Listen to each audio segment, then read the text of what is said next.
উধারবন্দ কাঁচাকান্তি বিদ্যা মন্দিরের মুক্তমঞ্চের কাজের ভিত্তিপ্রস্তর অনাবরণ করলেন মুখ্যমন্ত্রী ডক্টর হিমন্ত বিশ্ব শর্মা।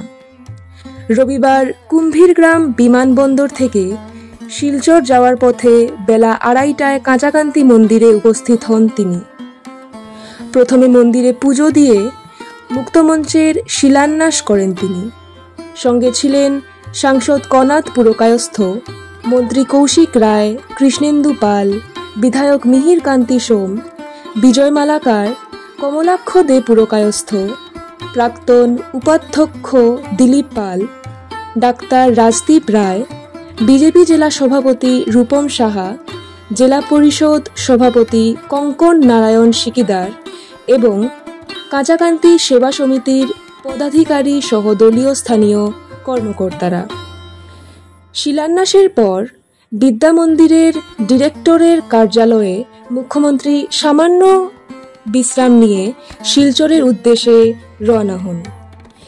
এদিন মুখ্যমন্ত্রীর উপস্থিতি ঘিরে কঠোর নিরাপত্তার বেষ্টনীতে বেঁধে ফেলা হয় গোটা কাঁচাকান্তি মন্দিরের চত্বরকে।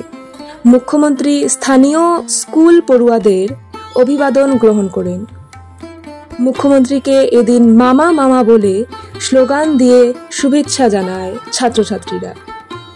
মুখ্যমন্ত্রীও হাসি মুখে তাদের হাত নেড়ে সাড়া দেন। প্রিয় দর্শক, এই ভিডিওতে আমরা এই অনুষ্ঠানের কিছু মুহূর্ত তুলে ধরছি। আশা করছি আপনাদের ভালো লাগবে। ধন্যবাদ।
मैं धन्यवाद জানাইছো সবাইকে ধন্যবাদ। আমার ভালো কাজে কাজ শুরু হয়েছে, মা কাঁচাকান্তির আশীর্বাদে কাজটা ভালো হবে, এটাই আমার মনে বিশ্বাস। সবাইকে আবার নমস্কার।